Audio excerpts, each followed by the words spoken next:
नमस्कार, स्वागत है आपका अपने जिले में। मैं हूं शिवानी। आइए नजर डालते हैं अब तक की हेडलाइंस पर। संपूर्ण समाधान दिवस पर शहर और देहात में अधिकारियों ने सुनी समस्याएं। मवाना संपूर्ण समाधान दिवस में अनुपस्थित रहने वाले 19 अधिकारियों का वेतन रोकने का डीएम ने दिए निर्देश। मोदी सरेंडर वाले बयान पर राज्यसभा सांसद सुधांशु त्रिवेदी का पलटवार। बोले, हाफिजे से बड़ा मुहाफिज बनने की कोशिश कर रहे हैं राहुल गांधी। अखिलेश के शासनकाल में तमंचे बनने की आती थी खबर, अब एंटी मिसाइल सिस्टम ब्रह्मोस बन रहा। विकास भवन में हुई कांवड़ मेले की तैयारियों को लेकर हुई पुलिस प्रशासन की बैठक। कई महत्वपूर्ण बिंदुओं पर हुआ विचार विमर्श। गांधी बाग के पास खंडर में नग्न अवस्था में मिला महिला का शव। सिर और चेहरे पर चोट के कई निशान। जानी में भी शव मिलने से सनसनी। मेड़ा की नीतियों से तंग आकर आत्महत्या करने वाले किसान का शव लेकर किसान पहुंचे कमिश्नरी। दोषी अधिकारियों के खिलाफ कार्रवाई की मांग। परिवार के लिए नौकरी और मुआवजे की मांग सुनिश्चित करे सरकार। महिला आयोग की सदस्य डॉक्टर मानी अग्रवाल मवाना के मुन्नालाल मोहल्ले में पीड़िता से पहुंची मिलने। मनचलों के डर से छात्रों ने छोड़ दिया था स्कूल। घर की सजावट के है शौकीन तो चले आइए नौचंदी मेला। सहारनपुर की लकड़ी और आइटम जीत रही लोगों का दिल। मेला में उमड़ने लगी भारी भीड़। और एनसीईआरटी का दावा, मेट्रो और नमो भारत के अंदरूनी इलाकों में पहुंचते ही मेरठ के उद्योगों को लगेंगे पंख। एनसीआर में मेरठ के युवाओं को मिलेगा रोजगार। और अब खबरें विस्तार से। शनिवार की छुट्टी होने के चलते संपूर्ण समाधान दिवस सोमवार को आयोजित किया गया, जिसमें मवाना में समाधान दिवस में करीब 19 अधिकारी नहीं पहुंचे। इसके बाद डीएम डॉक्टर वीके सिंह ने सख्त आदेश देते हुए इन सभी 19 अधिकारियों को वेतन रोकने के आदेश एडीएम प्रशासन को दे दिए हैं। जिलाधिकारी की अध्यक्षता में तहसील मवाना में संपन्न हुआ संपूर्ण समाधान दिवस। तहसील मवाना में आयोजित संपूर्ण समाधान दिवस की अध्यक्षता करते हुए जिलाधिकारी डॉक्टर वीके सिंह ने तहसील दिवस में अधिकारियों को शिकायतों का समय सीमा के अंदर गुणवत्ता पूर्वक निस्तारण करने के भी निर्देश दिए। संपूर्ण समाधान दिवस में 184 शिकायतें प्राप्त हुई, जिसमें से 6 का निस्तारण मौके पर ही कर दिया गया तथा शेष के समय सीमा के अंतर्गत निस्तारण के आदेश संबंधित अधिकारियों को दिए गए। जिलाधिकारी डॉक्टर वीके सिंह ने कहा कि आमजन की शिकायतों का निस्तारण प्रदेश सरकार की प्राथमिकताओं में शामिल है। सभी अधिकारी प्राप्त शिकायतों का समयबद्ध व गुणवत्तापरक निस्तारण सुनिश्चित करें। उन्होंने कहा कि संबंधित अधिकारी शिकायतकर्ता से दूरभाष पर वार्ता करते हुए शिकायत का निस्तारण सुनिश्चित करें। संपूर्ण समाधान दिवस में चक्रोड़ पर अवैध कब्जा हटवाने, भूमि की पैमाइश कराने, पेंशन की मांग, पुलिस विभाग, राजस्व विभाग, समाज कल्याण विभाग, विकास विभाग, चकबंदी सहित विभिन्न विभागों से संबंधित 184 शिकायतें प्राप्त हुई थी। इस अवसर पर एसएसपी विपिन ताड़ा, सीडीओ निपुर गोयल, अपर जिलाधिकारी प्रशासन सत्य प्रकाश सिंह, एसडीएम मवाना दीपक माथुर सहित अन्य संबंधित अधिकारी, कर्मचारी व आमजन भी उपस्थित रहे। उधर सरना में भी संपूर्ण समाधान दिवस पर छुट्टी के बाद शिकायतकर्ताओं की खासी भीड़ देखी गई, लेकिन वहां पर भी अधिकारियों की उपस्थिति कम ही नजर आई, जिसके चलते संपूर्ण समाधान दिवस में आए फरियादियों को केवल प्रार्थना पत्र देकर ही संतोष करना पड़ा। सरना में आयोजित संपूर्ण समाधान दिवस में एडीएम वित्त और एसडीएम ने फरियादियों की करीब 90 से ज्यादा शिकायतें सुनी और जिनमें से 3 का मौके पर ही निस्तारण कर दिया गया। साथ ही साथ क्षेत्र में पड़ने वाले थानों तहसीलदारों को गुणवत्ता के आधार पर शिकायतों के निस्तारण करने के आदेश दिए गए और जो शिकायतें लंबित पड़ी हैं उन पर भी जल्द ही कार्रवाई करने के आदेश दिए गए। मेरठ पहुंचे बीजेपी के राष्ट्रीय प्रवक्ता और राज्यसभा सांसद सुधांशु त्रिवेदी लोकसभा में विपक्ष के नेता राहुल गांधी पर बरस पड़े। मोदी सरेंडर वाले बयान पर पलटवार करते हुए उन्होंने कहा कि हाफिज से बड़ा मुहाफिज बनने की कोशिश राहुल गांधी कर रहे हैं। उन्होंने कहा कि प्रधानमंत्री शहबाज शरीफ, आर्मी चीफ आसिफ मुनीर, मसूद अजहर और हाफिज सईद ने भी ऐसी भाषा नहीं बोली जैसी राहुल गांधी बोल रहे हैं। राज्यसभा सांसद सुधांशु त्रिवेदी ने यह भी कहा कि मानसिकता 50 साल में नहीं बदलती, 3 पीढ़ियां बदल गई, लेकिन कांग्रेस की मानसिकता नहीं बदली। इसके बाद उन्होंने यूपी के पूर्व सीएम अखिलेश यादव के 27 में यूपी में बीजेपी के सफाया होने वाले बयान पर भी पलटवार की और कहा कि अखिलेश के शासनकाल में तमंचे बनने की खबर आती थी और अब एंटी मिसाइल सिस्टम ब्रह्मोस बन रहा है। किसी को बदला वक्त नजर नहीं आ रहा है। एक वो समय था कि जब दिल्ली के व्यापारी यूपी में आने से डरते थे और अब माफिया डर रहे हैं। दरअसल चौधरी चरण सिंह विश्वविद्यालय में हिंदू साम्राज्य दिवस में राज्यसभा सांसद डॉक्टर सुधांशु त्रिवेदी बतौर मुख्य अतिथि पहुंचे थे। छत्रपति शिवाजी स्मारक समिति के बैनर तले हिंदू साम्राज्य दिवस कार्यक्रम हुआ था, जिसमें बीजेपी एमएलसी धर्मेंद्र भारद्वाज, महापौर हरिकांत अहलूवाल, एमएलए अमित अग्रवाल, महानगर अध्यक्ष विवेक रस्तोगी, पूर्व सांसद राजेंद्र अग्रवाल, समिति के अध्यक्ष डॉक्टर सतीश शर्मा, कार्यक्रम संयोजक अरुण जिंदल सहित कई अन्य नेता और कार्यकर्ता भी मौजूद रहे। भारतीय सेना के अप्रतिम शौर्य का प्रतीक ऑपरेशन सिंदूर रहा है। इस कार्यकाल के दौरान जन जन तक शासन और सत्ता का लाभ पहुंचाने का अभूतपूर्व कार्य हुआ है। जो 55 करोड़ लोगों को जनधन अकाउंट्स मिले, ये वर्ल्ड का बिगेस्ट फाइनेंशियल इंक्लूजन था। इसी कार्यकाल के दौरान भारत ने इंफ्रास्ट्रक्चर क्षेत्र में अभूतपूर्व छलांग लगाई है, ऊर्जा के क्षेत्र में अभूतपूर्व छलांग लगाई है, रेलवे का 100% इलेक्ट्रिफिकेशन हो गया है, एयरपोर्ट्स की संख्या 2 गुनी हो गई है। वो सारे विषय जो पूर्ववर्ती कार्य में सरकारें भी करती रहीं, वो कहीं बेहतर तरीके से, कहीं द्रुत गति से, पूर्ण पारदर्शिता के साथ, बिना किसी भ्रष्टाचार के आरोप के हुए हैं। इसके साथ ही साथ इस कार्यकाल में भारत विश्व की चौथी बड़ी अर्थव्यवस्था बना है, चौथा बड़ा स्टॉक एक्सचेंज बना है, तीसरा बड़ा ऑटोमोबाइल का मैन्युफैक्चरर बना है, दूसरा बड़ा मोबाइल हैंडसेट का मैन्युफैक्चरर बना है। और वो भारत जिसके बारे में पूर्ववर्ती कार्यकाल के सरकार के वित्त मंत्री चिदम्बरम साहब का संसद के पटल पर दिया गया बयान है कि उन्होंने कहा था कि साहब डिजिटल ट्रांजैक्शन इस देश में कैसे हो सकता है, लोग टेक्नोलॉजी को कम समझते हैं, शिक्षा का स्तर कम है। मोदी जी को पूर्ण विश्वास था भारत की क्षमता पर। आज डिजिटल ट्रांजैक्शन में हम दुनिया के नंबर 1 के देश बने। अर्थात विकास और नए स्वरूप में भारत आज एक नए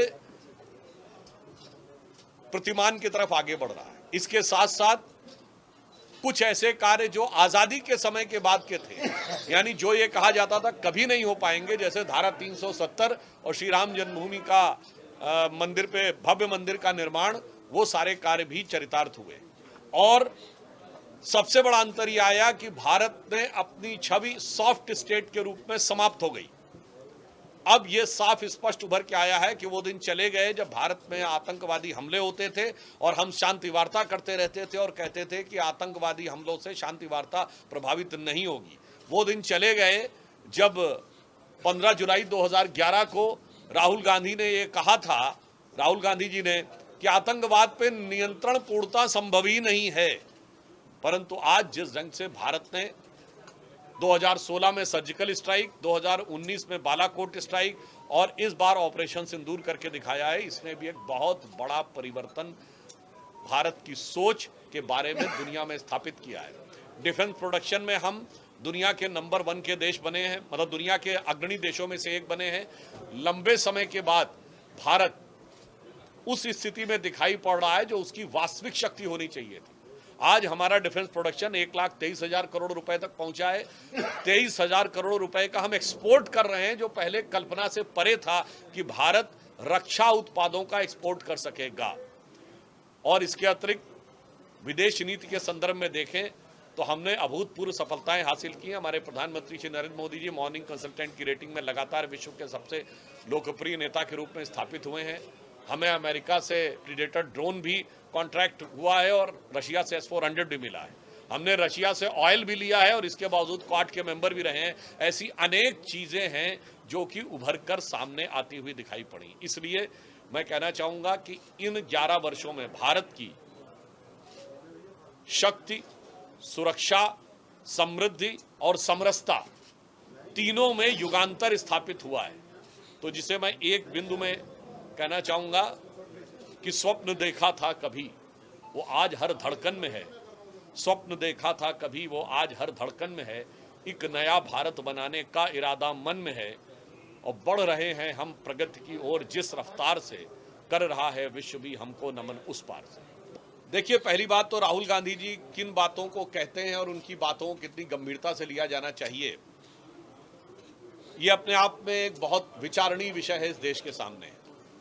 नेता प्रतिपक्ष रहते हुए अभी कुछ दिन पहले उन्होंने जो बयान दिया था प्रधानमंत्री श्री नरेंद्र मोदी जी के बारे में सरेंडर का, यह शब्द तो पाकिस्तान के आर्मी चीफ ने नहीं प्रयोग किया, पाकिस्तान के प्रधानमंत्री ने प्रयोग नहीं किया, पाकिस्तान के किसी आतंकी संगठन ने प्रयोग नहीं किया, मसूद अजहर और हाफिज सईद ने नहीं प्रयोग किया।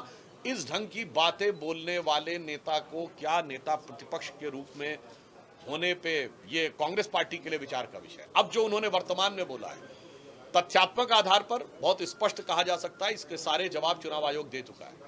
अब ये नहीं समझ में आता है कि जिस व्यक्ति को क्या चुनाव की प्रक्रिया की बेसिक समझ नहीं है, वो कह रहे हैं चुनाव आयोग सूची को जारी क्यों नहीं करता। भाई चुनाव मतदाता सूची अवेलेबल रहती है, कोई जाके चेक कर सकता है। अब वो ये कह रहे हैं कि साहब हमने ये कहा था कि 5 बजे के बाद कितने लोगों ने वोट किया। अरे आपके इलेक्शन एजेंट थे वहां पे, हर बूथ पे आपके एजेंट ने फाइनली साइन किया है और फाइनली उसको सील किया है। आप अपने एजेंट से पूछिए अगर आपको ये आपत्ति लगती थी। परंतु मैं मूल बात कहना चाहता हूं, ये जून 2025 है, आपातकाल के 50 वर्ष पूर्ण हुए। मानसिकता 50 साल में नहीं बदली है, पीढ़ियां 3 बदल गई हैं, कांग्रेस की मानसिकता नहीं बदली है। 1975 में कहा गया था India is Indira and Indira is India, यानी मैं ही देश हूं। आज ये राहुल गांधी कह रहे हैं I am the constitution, I am the institution. संविधान या संवैधानिक संस्था जब तक मेरे अनुकूल है तब तक वह संवैधानिक संस्था की गरिमा है, अन्यथा संवैधानिक संस्था की गरिमा नहीं है। ठीक वैसे ही जैसे इनकी दादी ने भारत के इतिहास में, अब यह भी एक संयोग समझिए, उच्च न्यायालय के द्वारा चुनावी धांधली में दोषी पाए जाने वाली देश की इकलौती प्रधानमंत्री श्रीमती इंदिरा गांधी है, जिनकी सदस्यता चुनाव में उनके द्वारा सत्ता के दुरुपयोग के कारण इलाहाबाद उच्च न्यायालय के द्वारा निरस्त की गई थी। और तब उन्होंने सारे संविधान कानून को ताक पे रख दिया था कि हुकूमत मेरी रहेगी, सारे संविधान और संवैधानिक नियम कानून ताक पर। आज राहुल गांधी जी यही कह रहे हैं मेरी हुकूमत रहेगी, संविधान कानून ताक पर, और अगर मेरी हुकूमत नहीं रहेगी तो मैं संवैधानिक संस्थाओं को किसी भी प्रकार से उनकी गरिमा को नष्ट करूंगा। और मैं एक और बात कह दूं, इससे पूर्व भी एक इसका यह भी आप एंगल समझिए, राहुल गांधी जी को किस पर विश्वास है? वो सेना पे विश्वास कर चुके हैं, वो उससे पहले एयरफोर्स पे विश्वास कर चुके हैं, वो भारत की मीडिया पे विश्वास कर चुके हैं, वो वैक्सीन निकला था तो उन्होंने मोविड बोला था, वैक्सीन की गुणवत्ता पे विश्वास कर चुके हैं, जब राम मंदिर का उद्घाटन हुआ था तो मुहूर्त पे विश्वास कर चुके हैं। अब अगर आप देखिए तो हमने कितना वहां घुसकर पाकिस्तान में मारा, उस पर उनको विश्वास नहीं है। हमें क्या कोई क्षति हुई या नहीं, इसके ऊपर उनको ज्यादा विश्वास है। तो मुझे लगता है कि जो अविश्वास और भ्रम से इतना भरा हुआ व्यक्ति हो, उसको समझाना शायद सिर्फ कांग्रेसियों की बस की हो सकता। और तो और छोड़िए, ऑपरेशन सिंदूर के बाद उनके नेता जो गए भारत का पक्ष रखने, उन पे उनको विश्वास है। तो राहुल गांधी जी के लिए एक ही पंक्ति कहना चाहूंगा, भाई अगर आप वहम में जी रहे हैं तो वहम की दवा नहीं होती। एक लाइन है जो कहा जाता, हमारे यहाँ माना जाता है कि धन्वंतरी वैद्य सर्वोच्च माने गए, जिनके पास सभी प्रकार के रोगों की मुक्ति का इलाज है। वैसे ही इस्लामी परंपरा में हकीम लुकमान माने गए। तो मैं उनको समर्पित करते हुए कहता हूँ राहुल गांधी जी के लिए कि इसमें क्या रखा है, देखे है जो तू आन के पास, बदगुमा वहम की दारू नहीं लुकमान के पास। 2022 में अखिलेश यादव जी कहते थे 400 सीटें उनकी आएंगी। तो मजाक में टीवी चैनल में पूछा गया था बची 3 सीटें आपने किसके लिए छोड़ दी। तो ये यथार्थ दिखाई पड़ रहा है। इसीलिए मैं कहना चाहता हूं कि जनता क्या तय करेगी, ये जनता के ऊपर छोड़ना चाहिए। और जनता ने केंद्र में मोदी जी के नेतृत्व में, उत्तर प्रदेश में योगी जी के नेतृत्व में जो शानदार काम हुए हैं, उत्तर प्रदेश में जो बदलाव दिख रहा है। अब एक छोटी सी बात बताऊं, इस समय आपने ऑपरेशन सिंदूर में ब्रह्मोस मिसाइल का नाम खूब सुना होगा। अभी मात्र 15 दिन पहले रक्षा मंत्री जी ने उसका उद्घाटन किया लखनऊ यूनिट का, और 2 डिफेंस कॉरिडोर बने हैं। उत्तर भारत में उत्तर प्रदेश को मिला है, दक्षिण भारत वाला तमिलनाडु को मिला है। ठीक, वहां पे ब्रह्मोस की यूनिट यानी एंटी मिसाइल सिस्टम बनने जा रहा है, और फिलीपींस हमसे वो ऑलरेडी ले चुका है। बताओ, हम एक्सपोर्ट भी करने जा रहे हैं। अब आप बताइए, हम लोग उत्तर प्रदेश के रहने वाले हैं। अखिलेश जी के शासनकाल में कट्टे बनने की खबर आती थी, और अब एंटी मिसाइल सिस्टम ब्रह्मोस बनने जा रहा है। अब इसके बाद भी अगर किसी को बदला हुआ वक्त नजर नहीं आ रहा है, एक जमाना था कि उत्तर प्रदेश में दिल्ली से व्यापारी आने में डरता था, बिजनेस और वो नहीं लगता, कहता यूपी में अब माफिया आने से डरता है। मुख्तार अंसारी ने पंजाब में जाकर अर्जी लगाई थी कि मैं कांग्रेस की हुकूमत में जेल में सुरक्षित हूं, उत्तर प्रदेश नहीं जाना चाहता। तो मुझे लगता है कि जनता बहुत विवेकशील है, वो सारी चीजों को देखकर निर्णय देगी। उधर मेड़ बागपत मार्ग पर गांव जानी खुर्द स्थित ब्लॉक कार्यालय के पास सोमवार सुबह समय हड़कंप मच गया जब एक खाली पड़े प्लॉट में एक युवक का शव पड़ा मिला। मृतक की उम्र लगभग 35 वर्ष बताई जा रही है। युवक के सर पर गंभीर चोट के निशान हैं और जमीन पर खून के काफी धब्बे भी पाए गए हैं। सूचना मिलते ही जानी पुलिस मौके पर पहुंची और शव के आसपास जांच शुरू की। ग्रामीणों की भीड़ भी घटनास्थल पर जमा हो गई, लेकिन शव की शिनाख्त नहीं हो सकी। युवक ने सफेद शर्ट और सलेटी रंग की पैंट पहन रखी थी। फोरेंसिक टीम को भी मौके पर बुलाया गया, जिसने घटनास्थल से साक्ष्य जुटाए। पुलिस ने आसपास के लोगों से पूछताछ की, लेकिन किसी ने भी मृतक की पहचान नहीं की। सीओ सरना संजय कुमार जायसवाल भी मौके पर पहुंचे और उनके मुताबिक शिनाख्त न होने के चलते शव को अज्ञात में मोर्चरी भेजा गया है। मामले की जांच की जा रही है। हत्या की आशंका से इनकार नहीं किया जा सकता। सावन के कांवड़ मेले की तैयारियों को लेकर पुलिस और प्रशासन ने विकास भवन में अधिकारियों के साथ एक महत्वपूर्ण बैठक की, जिसमें कांवड़ मेले को लेकर पुलिस और प्रशासनिक स्तर पर बिंदुवार समीक्षा की गई। इस बैठक की अध्यक्षता डीएम डॉक्टर वीके सिंह ने की। उनके साथ एसएसपी डॉक्टर विपिन ताड़ा, CD Nupur Goyal, SP traffic Raghavendra Kumar Mishra समेत तमाम प्रशासनिक अधिकारी भी विभिन्न क्षेत्रों के सर्किल ऑफिसर और एसडीएम स्तर के अधिकारी शामिल हुए। कांवड़ मेले के दौरान रूट डायवर्जन को लेकर विशेष तौर पर चर्चा की गई और वहीं कांवड़ियों की सुरक्षा को लेकर प्रशासनिक स्तर पर कितने कैंप लगेंगे, इस बारे में भी चर्चा हुई। चौधरी चरण सिंह कांवड़ मार्ग पर व्यवस्थाओं को लेकर भी चर्चा की गई। वहीं सिद्धपीठ ओगरनाथ मंदिर पर कांवड़ मेले के दौरान कांवड़ियों की सुरक्षा से लेकर जल चढ़ाने तक की व्यवस्था को लेकर बिंदुवार समीक्षा की गई और पिछले वर्ष की कांवड़ियों की संख्या को देखते हुए इस बार अतिरिक्त करने के भी निर्देश दिए। मेरठ में नग्न अवस्था में महिला का शव मिलने से सनसनी फैल गई। महिला के कपड़ों को पास में ही आग लगाकर जला दिया गया। महिला की लाश 2 दिन पुरानी बताई जा रही है। शव के चेहरे और शरीर पर भी चोट के कई निशान हैं। मौके पर फोरेंसिक टीम भी पहुंची और जांच में जुट गई। हालांकि महिला की शिनाख्त नहीं हो पाई है। दरअसल सदर बाजार थाना इलाके के गांधी बाग के सामने खंडर के पास कुछ लोगों ने जाकर देखा तो महिला का नग्न अवस्था में शव पड़ा हुआ था। इससे लोगों की भीड़ वहां पर इकट्ठा हो गई। सूचना मिलते ही पुलिस भी मौके पर पहुंची और शव की शिनाख्त कराने का प्रयास किया गया, लेकिन सफलता नहीं मिल पाई। पुलिस ने महिला का शव पोस्टमार्टम के लिए भेज दिया है और आसपास लगे सीसीटीवी भी खंगाल रही है। महिला की हत्या क्यों की गई और कहीं ऐसा तो नहीं कि महिला की हत्या करके शव यहां फेंका गया हो, ये जांच का विषय बना हुआ है। थाना सदर बाजार में कंपनी बाग पड़ता है, उसके सामने आर्मी की खंडर है। इसमें एक महिला का शव मिला है और प्रथम दृष्टया इसके सिर पे जो ये है चोट से मतलब चोट लगी है और सिर पे वार किया गया है और ये शव करीब 2 दिन पुराना लग रहा है और इसमें जो एफएसएल टीम है उसके द्वारा इसका परीक्षण किया जा रहा है। घटनास्थल का शव को पुलिस ने अपने कब्जे में ले लिया है। इसका पंचनामा कराया जा रहा है। पंचनामा के बाद इसमें पोस्टमार्टम की कार्रवाई की जाएगी। इस पूरे घटना अनावरण के लिए पुलिस की टोटल 3 टीमें लगाई गई हैं। सीसीटीवी फुटेज आसपास के लोगों से पूछताछ की जाएगी। जो भी तथ्य सामने आएंगे उसके अनुसार इसमें आवश्यक कार्रवाई की। रविवार को बिजली की टावर पर चढ़कर आत्महत्या करने वाले किसान के शव को लेकर किसान कमिश्नरी पर पहुंचे और शव रखकर मुआवजे की मांग की। किसानों ने एमडीए पर आरोप लगाते हुए कहा कि ये कंटेम्प्ट ऑफ कोर्ट का किस्सा है जिसमें संबंधित अधिकारियों के खिलाफ कार्रवाई हो। वहीं किसानों ने कहा कि मेरा के उस अधिकारी के खिलाफ भी कार्रवाई हो जिसने किसान मनोज को आत्महत्या करने के लिए उकसाया था। आपको बता दें कि गंगानगर में किसान मनोज की जमीन को लेकर मेरा एक होर्डिंग व्यापारी और नामी डॉक्टर के कहने पर लगातार दबाव बना रहा था। सिटी हलचल के सूत्रों से पता चला है कि एक नामी डॉक्टर और होर्डिंग ठेकेदार लगातार उसकी जमीन पर जाकर मेरा के अधिकारियों से पैमाइश करवाकर दबाव बना रहे थे, जिसके चलते किसान मनोज ने यह घातक कदम उठाया है।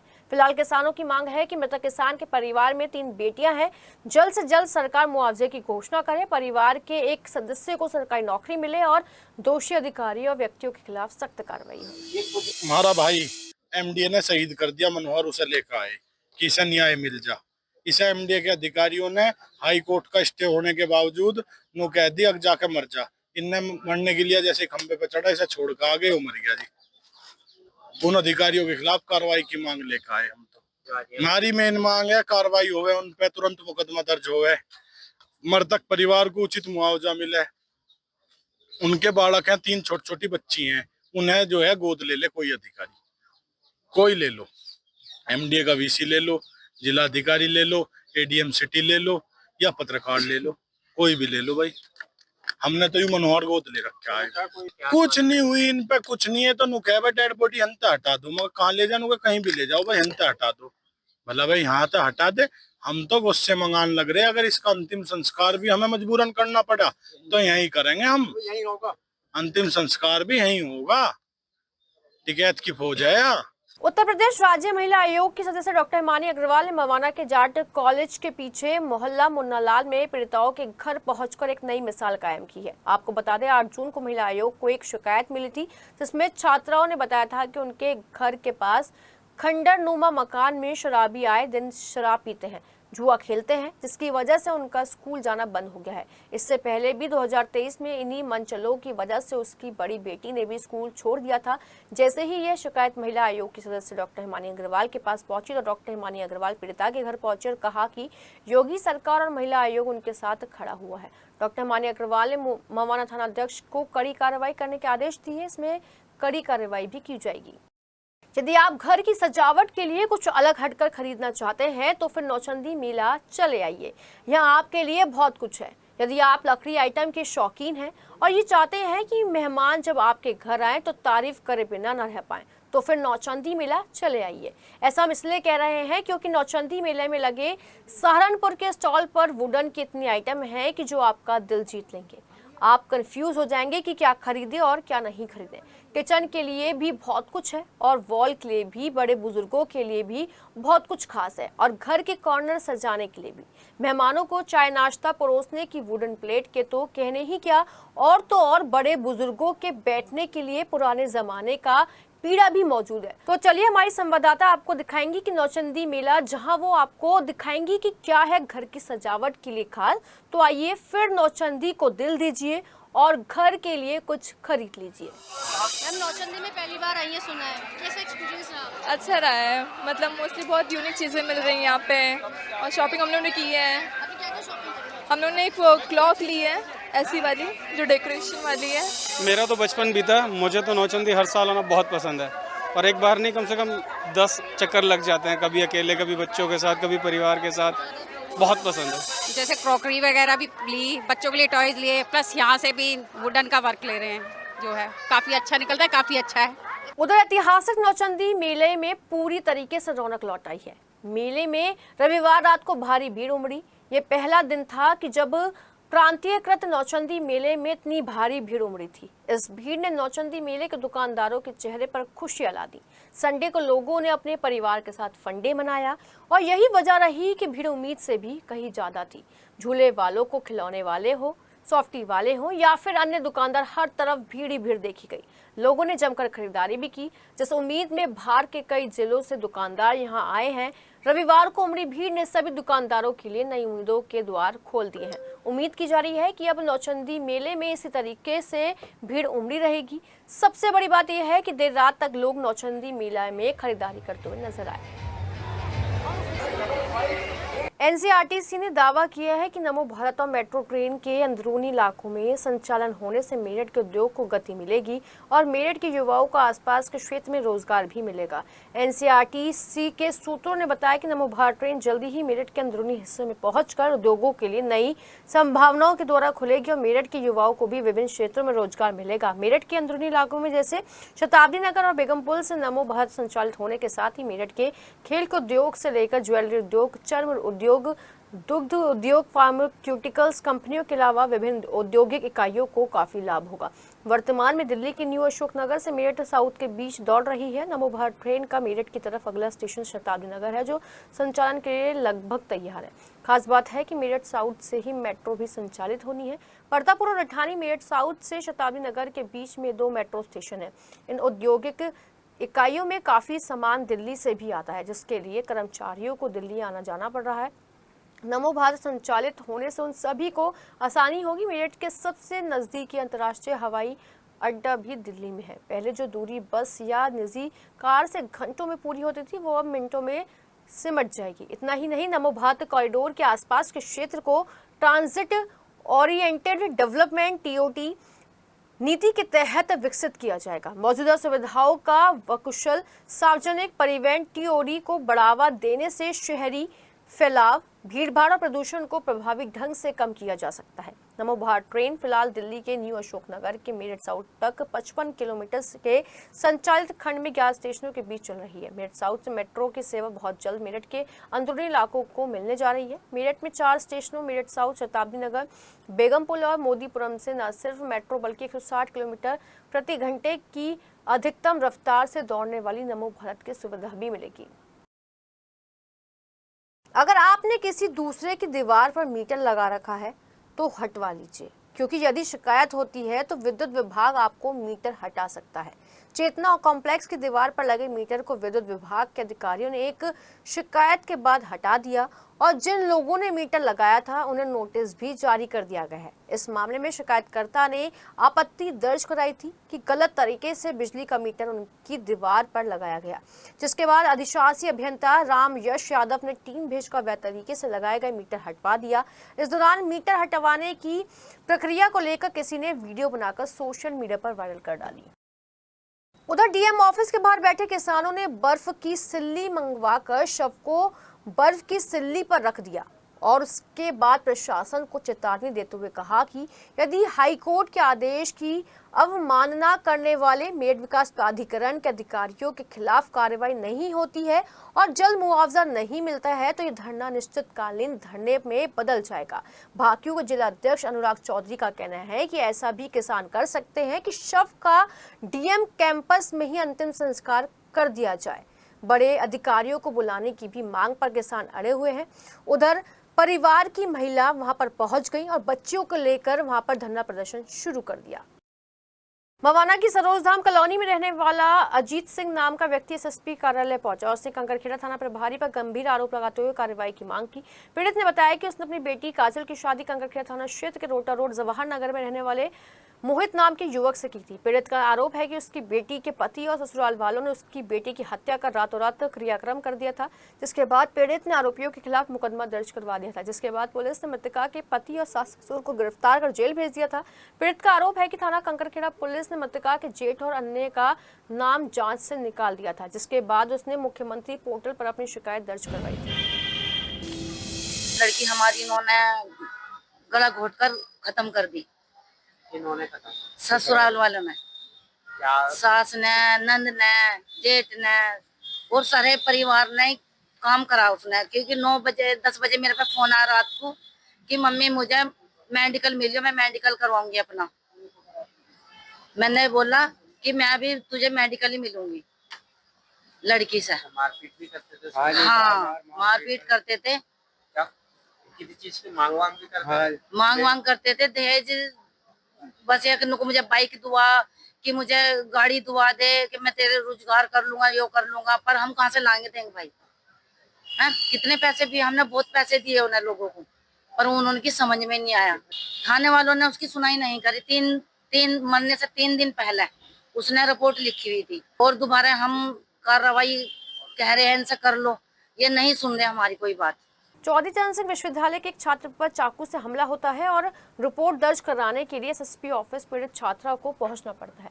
वहीं यदि कुछ संगठन सामने नहीं आते तो नीतीश का केस सामने नहीं आता। नीतीश के ऊपर चाकू से हमला किया गया और नीतीश को धमकी भी दी गई, यदि पुलिस में शिकायत करने गया तो जिंदा नहीं बचेगा। 3 दिन पहले की ये घटना उस वक्त सामने आई जब सोशल मीडिया पर घायल छात्र के फोटो वीडियो वायरल हुए। पीड़ित छात्र नीतीश कुमार घटना की रात खाना खाने हॉस्टल से निकला था, तभी 5 छात्रों ने मिलकर उस पर चाकू से हमला बोल दिया। नीतीश के मुंह पर और गर्दन पर कई वार करने के बाद आरोपी भाग खड़े हुए। एसएसपी ऑफिस पहुंचकर पीड़ित ने 5 आरोपियों के खिलाफ तहरीर दी, तब कहीं जाकर मेडिकल थाने में मुकदमा दर्ज हुआ। आपको बता दें कि सूत्रों के अनुसार नीतीश के साथ पहले कैंपस कंपाउंड में रैगिंग और मारपीट भी की गई थी, जिसकी नीतीश लगातार विरोध भी कर रहा था। हिंदू स्वाभिमान परिषद और गुरु गोरखनाथ सेवा समिति के पदाधिकारियों ने मुख्य चिकित्सा अधिकारी को ज्ञापन सौंपा। ज्ञापन के माध्यम से परिषद के पदाधिकारियों ने आरोप लगाते हुए बताया कि फर्जी चिकित्सकों के खिलाफ कार्रवाई की मांग की। ज्ञापन में आरोप लगाते हुए बताया कि हुमायूं नगर में डॉक्टर निशा, फतेहुल्लापुर में डॉक्टर दानिश, निसारी रोड पर डॉक्टर नदीम, ऊंचा सिद्दीक नगर में डॉक्टर खान और तेलंगाना में डॉक्टर इरशाद के खिलाफ कई बार ज्ञापन देते हुए कार्रवाई की मांग की, लेकिन अभी तक स्वास्थ्य विभाग ने कोई कार्रवाई नहीं की। परिषद और समिति के पदाधिकारियों ने कहा कि अगर स्वास्थ्य विभाग ने कोई कार्रवाई नहीं की तो वो मुख्य चिकित्सा अधिकारी कार्यालय पर धरना देंगे। पिछले 6 महीने से मुख्य चिकित्सा अधिकारी महोदय को लगातार ज्ञापन दे रहे हैं फर्जी चिकित्सकों के बारे में। माननीय योगी जी के भी आदेश है कि फर्जी चिकित्सकों के विरुद्ध कार्रवाई की जाए। यहाँ ऑफिस से केवल इतना काम होता है, छापा मारने जाते हैं, 1-2 दिन का नोटिस दे के आते हैं और बाद में यहाँ उनसे 20,000 रुपये लेकर फर्जी चिकित्सकों से और कोई कार्रवाई नहीं होती। उनसे एक जो शपथ पत्र ले लेते हैं कि मैंने क्लिनिक बंद कर दिया है। आज तक हमने जितने फर्जी चिकित्सकों के विरुद्ध ज्ञापन दिए हैं, आज तक एक आध को छोड़ के किसी पे कोई कार्रवाई नहीं हुई है, क्योंकि पूरा स्वास्थ्य विभाग और मुख्य चिकित्सा ये जो चिकित्सा अधिकारी कार्यालय है, ये पूरा भ्रष्टाचार में लिप्त है। अगर 3 दिन के अंदर यहाँ कोई प्रभावी कार्रवाई इन डॉक्टरों पे नहीं होती है तो हिंदू स्वाभिमान परिषद और गुरु गोरखनाथ कामधेनु सेवा समिति मुख्य चिकित्सा अधिकारी महोदय के कार्यालय के बाहर आमरण अनशन करेंगे और आमरण अनशन जब तक चलेगा जब तक कि इन फर्जी डॉक्टरों के विरुद्ध कार्रवाई नहीं हो जाती। जून की छुट्टियों में दिल्ली, नोएडा, गाजियाबाद से हरिद्वार, ऋषिकेश, मसूरी घूमने वालों की तादाद बढ़ती जा रही है, जिस कारण काशी टोल प्लाजा पर भी वाहनों की लंबी लंबी कतारें लगनी शुरू हो गई हैं, जिसको देखते हुए काशी टोल प्लाजा की कंपनी क्यूब हाईवेज के टोल कर्मियों ने वाहन चालकों की सुविधा के लिए external fast track sensor machine का उपयोग शुरू कर दिया है और साथ ही साथ टोल प्लाजा से गुजरने वाले यात्रियों को चिलचिलाती धूप और गर्मी से राहत देने के लिए मीठा पानी भी पिला रहे हैं, जिससे किसी भी यात्री को दिक्कत का सामना नहीं करना पड़े।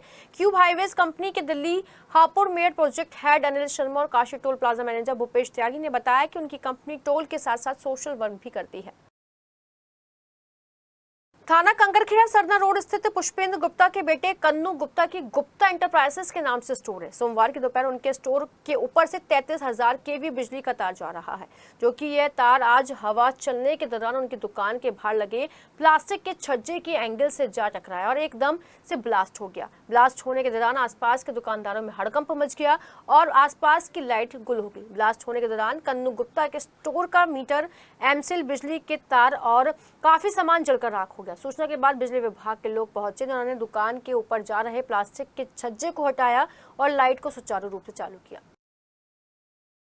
क्षत्रिय समाज मेरठ की पदाधिकारी और सदस्य जिलाधिकारी कार्यालय पहुंचे और प्रधानमंत्री के नाम एक ज्ञापन सौंपा। ज्ञापन के माध्यम से क्षत्रिय समाज के लोगों ने कहा कि शहर में सम्राट मिहिर भोज के नाम का द्वार बनाया गया, जिस पर सम्राट मिहिर भोज के नाम से पहले जाति सूचक शब्दों का इस्तेमाल किया गया है, जिस पर क्षत्रिय समाज को आपत्ति है और तत्काल उनके नाम के आगे से जाति सूचक शब्दों को हटाया जाए। क्षत्रिय समाज के लोगों ने प्रधानमंत्री से मांग की है कि किसी भी पार्टी या दल का नेता देश में समाज को तोड़ने का काम करता है और समाज में जाति का जहर घोलने का काम करता है, उनके खिलाफ कठोर कार्रवाई की जाए। भाजपा सरकार के मंत्री हैं सोमेंद्र तोमर, राज्य मंत्री, जिन्होंने एक बोर्ड लगाया है प्रतापपुर मेरठ में। बोर्ड से हमें कोई आपत्ति नहीं है, लेकिन उस पर जो लिखा गया है, उनके सौजन्य से बोर्ड लगा है। बोर्ड पे हमारे महापुरुष का नाम लिखा, जो समस्त देश के महापुरुष हैं, लेकिन उन्होंने उस पर अपनी जाति का नाम लिखने का काम करा। गुज्जर सम्राट मिहिर भोज का शब्द उस पर लगाया गया है। हमें आपत्ति गुज्जर शब्द से है। जब यो मामला कोर्ट में चला हुआ है, दो हाई कोर्ट में वो मामला है और हाई कोर्ट से निर्देशित है कि जब तक इसमें कोई फैसला नहीं आ जाता, कोई भी समाज मिहिर भोज के साथ में अपने समाज का नाम नहीं जोड़ेगा। लेकिन ये जो मंत्री हैं, इनकी मानसिकता इतनी खराब है कि ये अपने आप को कोर्ट से भी ऊपर मान के लेकर चल रही है। मानसिकता खराब हो रही है। तो इसमें हमारी मांग यही है कि उस बोर्ड से तो बोर्ड हटाया जाए। अगर बोर्ड नहीं हटाते तो बोर्ड से कम वो जाति सूचक शब्द हटाने का काम करे सरकार। रोहटा थाना क्षेत्र में भट्टे पर काम करने वाले एक युवक के लापता होने के बाद उसके परिजनों ने रोहटा थाने में गुमशुदगी की रिपोर्ट दर्ज कराई है। हाजी राशिद ने बताया कि 7 जून को नाम उनके भट्टे से संदिग्ध परिस्थितियों में अचानक से लापता हो गया है, जिसका अभी तक कोई भी सुराग नहीं लग पाया है। इनाम के लापता होने की सूचना उन्होंने थाना फूड चौकी के इंचार्ज हरिमोहन गौतम को दी थी। इसके बाद पुलिस ने उसकी गुमशुदगी की दर्ज कर ली है। चौकी प्रभारी हरिमोहन गौतम अपनी पुलिस टीम के साथ इनाम की तलाश के लिए आसपास लगे सभी कैमरे खंगाल रहे हैं। अपने जिले में फिलहाल इतना ही। आसपास की ताजा तरीन खबरों को हम आप तक पहुंचाते रहेंगे, तो जानिए वो जरूरी है जो। फिलहाल हमें दीजिए इजाजत। नमस्कार।